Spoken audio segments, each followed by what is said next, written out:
हर हर महादेव दोस्तों। आप सभी लोग जानते हैं कि 19 जुलाई 2025 यानी शनिवार को पड़ रही है नवमी तिथि। और दोस्तों, यह वह तिथि है जो सावन मास में पड़ने वाली सबसे बड़ी तिथि नवमी तिथि है और इसका बहुत ही बड़ा और विशेष महत्व होता है।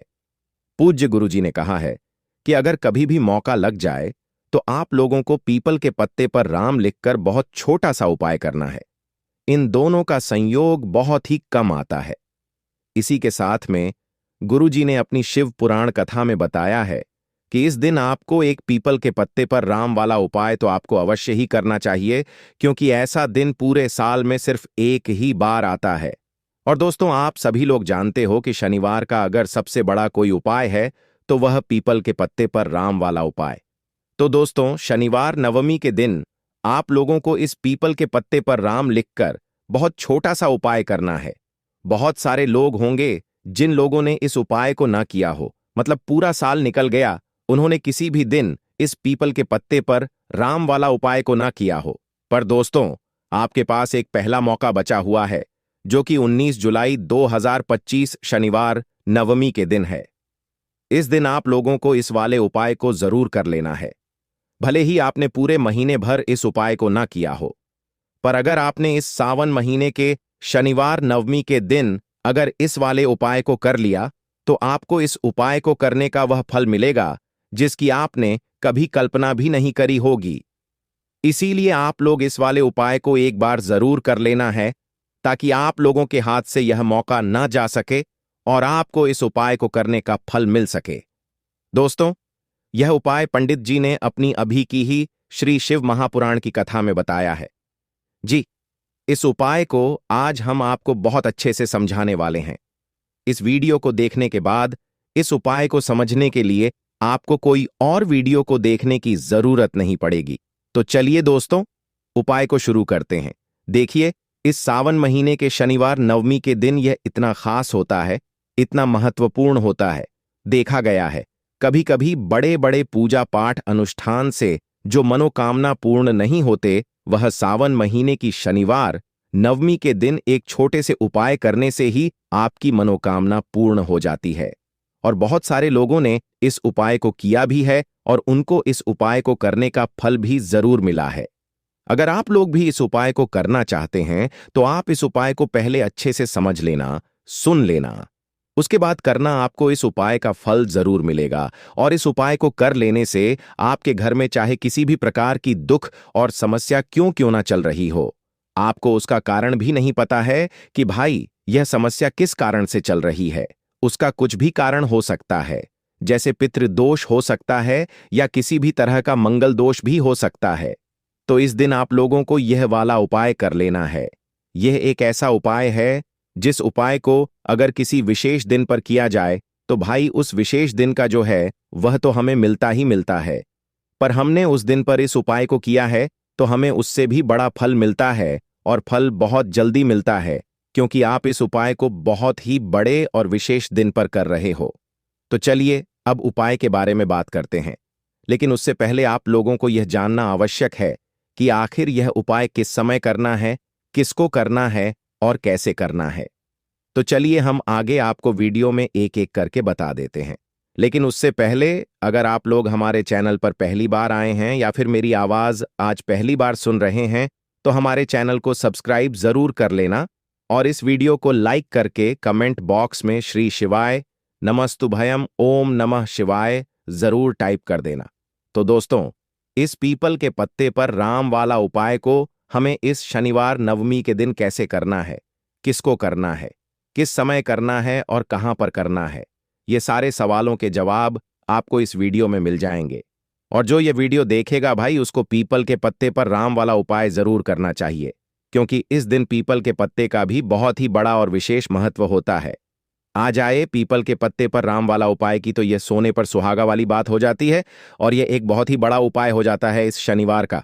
तो अब दोस्तों, इस पीपल के पत्ते पर राम वाला उपाय को आखिर करना किसको है, सबसे पहले हम लोग वह बात जान लेते हैं। तो देखो, घर की जो बड़ी माताएं बहनें होती हैं, उन माताओं बहनों में से कोई भी एक बड़ी माता बहन इस वाले उपाय को कर सकती है। और दोस्तों, अगर आप चाहे तो अपने घर में से सभी सदस्यों को भी इस उपाय को करवा सकते हैं। अगर किसी व्यक्ति की खुद की कोई मनोकामना है, खुद की कोई दुख और परेशानी है जो कि वह अपने लिए ही करना चाहता है, इस वाले उपाय को तो वह खुद अपने लिए भी कर सकता है।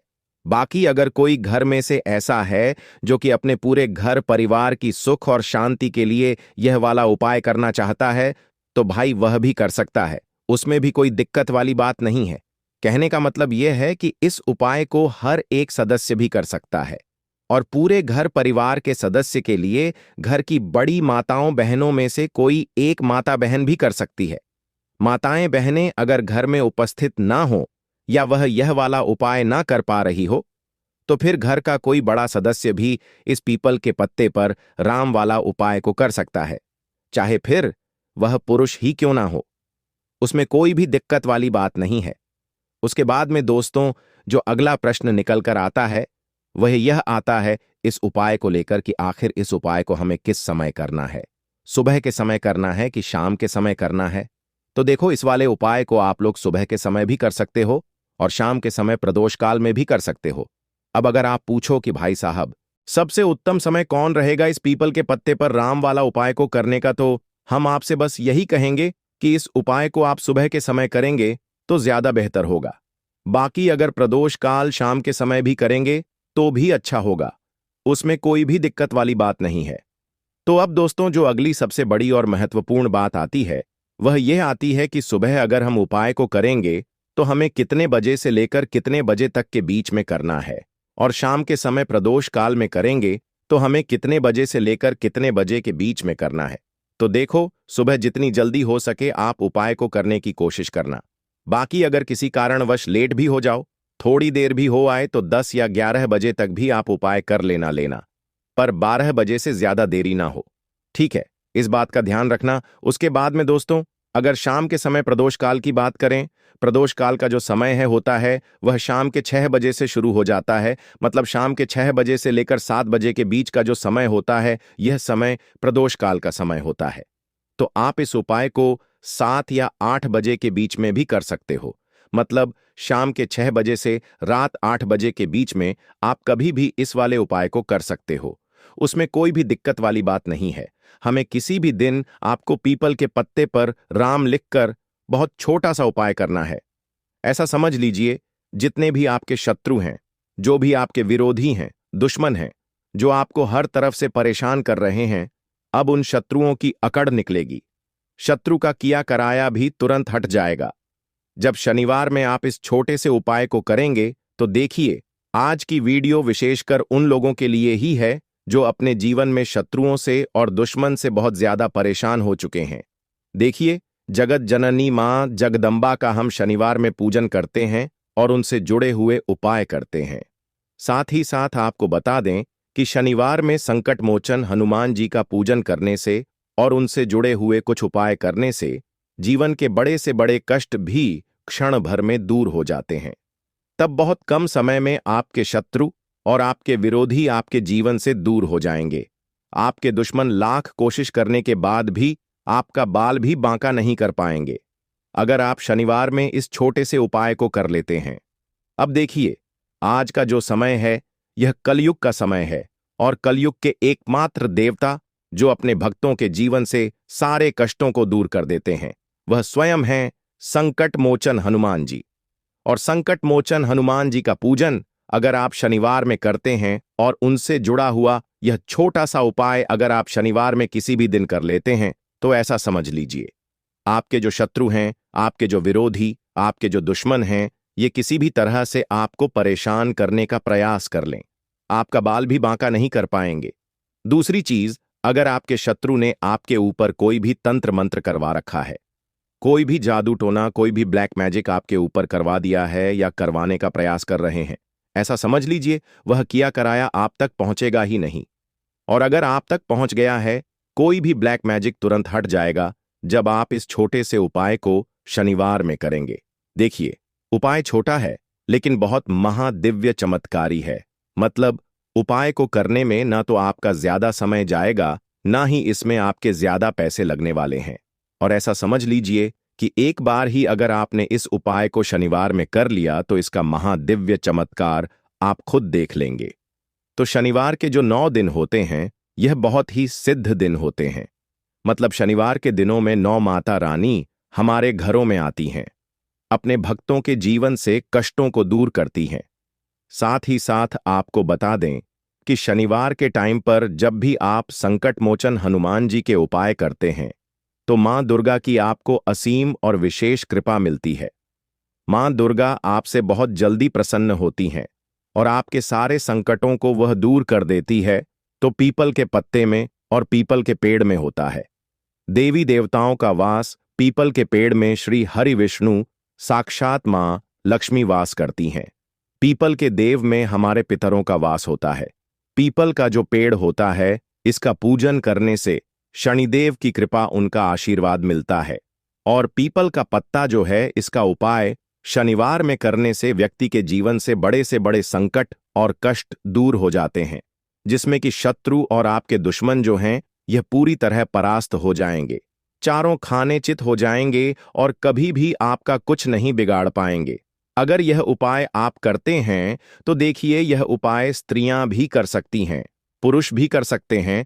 किसी भी दिन आप इस उपाय को कर सकते हैं, ठीक है ना। इसमें दिन आपको नहीं देखना है कि किस दिन करें, जिस दिन आप चाहा उस दिन इस उपाय को आप कर सकते हैं। तो शनिवार नवमी के दिन आपको पीपल का पत्ता तोड़ना नहीं है, उसे एक दिन पहले ही तोड़कर आप पीपल का पत्ता लें। या गिरा हुआ जो पत्ता होता है पीपल का वह आप ले लें, ठीक है ना। बस इस चीज का आपको ध्यान रखना है कि शनिवार के दिन पीपल के पेड़ से कोई भी पत्ता हम नहीं तोड़ते हैं। इस चीज का आपको विशेष ध्यान रखना है। तो आपको लेना है पीपल का एक पत्ता और शुद्ध जल से उसे साफ कर लेंगे पहले, जिससे कि धूल मिट्टी अगर पीपल के पत्ते पर हो तो वह हट जाए। फिर गंगा जल का थोड़ा सा छिड़काव यानी थोड़ी सी छींटे आपको इस पीपल के पत्ते पर मारनी है और इस पीपल के पत्ते को फिर कपड़े से पोंछकर आपको साफ कर लेना है, बिल्कुल सुखा लेना है। अब आपको लेना है थोड़ा सा सिंदूर, जो केसरिया वाला सिंदूर आता है जो हम संकट मोचन हनुमान जी को चढ़ाते हैं, वह केसरिया सिंदूर आपको लेना है। थोड़ा सा जल डाल के इसे गीला कर लेंगे और इसी सिंदूर से इस पीपल के पत्ते पर आपको भगवान राम का नाम लिखना है। अब किससे लिखेंगे? माचिस की तीली ले सकते हैं, उससे लिख सकते हैं। किसी भी तरह से आपको भगवान राम का नाम इस पीपल के पत्ते पर लिखना है। लिख लिया, एक आपको चमेली के तेल का या सरसों के तेल का दीपक तैयार करना है और एक कोई भी आपको लेनी है मिठाई में। यहां पर आप बूंदी का प्रसाद ले सकते हैं, बेसन का लड्डू ले सकते हैं और अगर आप इमरती ले लेते हैं तो यह और भी उत्तम है। देखिए, इमरती का जो भोग होता है यह संकट मोचन हनुमान जी को बहुत ज्यादा प्रिय है। अब यह सारी चीजें लेकर आपको जाना है संकट मोचन हनुमान जी के मंदिर में। तो देखिए, सबसे पहले आपको संकट मोचन हनुमान जी के सामने यह दीप प्रज्वलित करना है जो आप लेकर के गए हैं। चाहे आपने चमेली के तेल का दीपक तैयार करा है या सरसों के तेल का, सबसे पहले दीपक आप जला देंगे और दीप जलाने के बाद आपको जो पीपल का पत्ता आप लेकर के गए थे वह पत्ता आपको संकट मोचन हनुमान जी को अर्पित करना है, वहां चढ़ाना है। और जो भी भोग में आप लेकर के गए हैं, चाहे आपने बेसन के लड्डू लिए, बूंदी का प्रसाद लिया या फिर इमरती, जो भी कुछ आपने लिया है उसका भोग लगाना है। और संकट मोचन हनुमान जी से आपको प्रार्थना करनी है कि हे जगत का कल्याण करने वाले संकट मोचन हनुमान जी, संकटों को हरने वाले, मेरे जीवन से शत्रु और दुश्मनों को भी दूर कर दीजिए। शत्रु का किया कराया तंत्र मंत्र सब कुछ हट जाए, ऐसी कृपा मुझ पर कीजिए। इस तरह से आपको प्रार्थना करनी है और 108 बार जय श्री राम जय सीताराम, जय श्री राम जय सीताराम, जय श्री राम जय सीताराम, इस तरह से आपको जयकारा लगाना है। क्योंकि भगवान राम का नाम संकट मोचन हनुमान जी को सबसे ज्यादा प्रिय है, तो जयकारा लगा देंगे। और देखिए, अगर एक बार हनुमान चालीसा पढ़ पाए तो आप एक बार हनुमान चालीसा ऐसा जरूर पढ़ें, ठीक है ना। ज्यादा बार नहीं तो एक बार जरूर पढ़ें। जयकारा तो आपको बिल्कुल से लगाना है और इस छोटे से उपाय को किसी भी दिन कर लीजिए, सुबह कर लीजिए, शाम को कर लीजिए और किसी भी दिन, जैसे शनिवार की तिथि जो होती है ना, यह बहुत बड़ी होती है, आप उस दिन भी इस उपाय को कर सकते हैं। जरूर से करें। शत्रुओं और दुश्मन, आपके जो विरोधी हैं, यह पूरी तरह चारों खाने चित हो जाएंगे और आपका बाल भी वहां का नहीं कर पाएंगे। तो देखिए, इस उपाय को आप 9 दिन भी कर सकते हैं, 2-3 बार भी कर सकते हैं। अगर आप ज्यादा बार नहीं कर पा रहे हैं तो एक बार आपको इस उपाय को जरूर से करना चाहिए। तो देखिए, इस उपाय को करने से जो आपके सामने से शत्रु हैं वह भी परास्त हो जाएंगे। जो पीठ पीछे वार करते हैं, पीठ पीछे तंत्र मंत्र करवाते हैं, वह शत्रु भी चारों खाने चित्त हो जाएंगे। बस छोटा सा उपाय है, जरूर करें। तो देखिए, अब बात कर लेते हैं अपने एक बहुत छोटे से उपाय की, जिसे शनिवार में करने से आपकी हर मनोकामना पूरी हो जाती है। यह उपाय आप अपने घर पर ही कर सकते हैं, कहीं जाने की आवश्यकता नहीं है। कोई भी ऐसी विश जो बहुत लंबे समय से अधूरी है, पूरी नहीं हो रही है, या धन को लेकर आप बहुत परेशान हैं, या घर में संकट कष्ट बहुत आते हैं, बीमारियां बहुत आती हैं, तो एक लाल पुष्प जैसे कि गुलाब का फूल भी लाल होता है, आप जरूर से अपने घर के मंदिर में मां दुर्गा को अर्पित करें और एक देसी घी का दीपक लाल बाती का जलाकर मां का पूजन करें। शनिवार में अगर लाल रंग से जुड़ा हुआ यह उपाय आप करते हैं, आपकी सारी मनोरथ, सारी मनोकामनाएं मां पूरा कर देंगी, क्योंकि लाल रंग मां दुर्गा को बहुत प्रिय है। लाल पुष्प और लाल रंग की बाती का दीपक आपकी बड़ी से बड़ी मनोकामना को भी पूरा कर देगा। शनिवार में यह उपाय आप किसी भी दिन कर सकते हैं। दूसरे उपाय कि हल्दी वाला जल आपको अपने घर में किस जगह पर डालना है और उपाय को कैसे करना है, और कैसे यह हल्दी वाला जलते सावन महीने का शनिवार के दिन जब आप अपने घर में डालते हैं, छींट है, उपाय को करते हैं तो सीधे सीधे मां लक्ष्मी आपसे प्रसन्न होकर आपके घर में आती हैं और श्री हरि विष्णु के साथ आती हैं। स्थिर लक्ष्मी का आपके घर में वास होता है। कहने का मतलब है कि फिर कभी भी मां लक्ष्मी आपके घर को छोड़कर नहीं जाती है। जो लोग कहते हैं कि हमारे घर में धन तो आता है लेकिन चला जाता है लेकिन फिजूल खर्ची बहुत है। धन तो घर में आता है लेकिन तिजोरी कभी धन से भरी नहीं रहती है, खाली हो जाती है। तो 90 पर लोग ऐसे होते हैं जिनके जीवन में यह समस्या होती है कि हमारे घर में स्थिर लक्ष्मी का वास नहीं है। देखिए, हम सभी चाहते हैं ना कि मां लक्ष्मी और श्री हरि विष्णु हमेशा हमारे घर में रहे, उनका आशीर्वाद बना रहे, हम हमारे जीवन के जितने भी दुख हैं उनका सामना जो है बहुत आसानी से कर सके। देखिए, जब व्यक्ति के पास पैसा नहीं होता है ना, तो वह बहुत सारे कष्ट दुख उसके जीवन में जब आते हैं उनका सामना भी नहीं कर पाता है, और जब उसका आर्थिक पक्ष मजबूत होता है तो बहुत सारी समस्याएं उसे अपने जीवन में जो आती हैं वह छोटी लगती हैं। लेकिन अगर पैसा भी पास नहीं है तो छोटी छोटी प्रॉब्लम्स और छोटी छोटी चीजें जो हमारे जीवन में आती हैं वह भी बहुत बड़ी लगने लगती है। तो आपको करना क्या है, आपको यहां पर लेना है गंगा जल। तो देखिए, सबसे पहले तो आपको अपने पूरे घर में गंगा जल का छींटा लगाना है, ठीक है ना। गंगा जल आपके घर से जितनी भी नेगेटिव एनर्जी होती है उसे बाहर कर देता है, हैं? ठीक है ना। गंगा जल का छिड़काव जब आप करते हैं, उसके बाद कोई पूजा पाठ करते हैं, कोई उपाय करते हैं, वह पूरी तरह से सफल होता है, क्योंकि आपके घर में पॉजिटिव एनर्जी, सकारात्मक ऊर्जा आ जाती है, ठीक है ना। तो इतना करने के बाद आपको क्या करना है, एक लोटे के अंदर या एक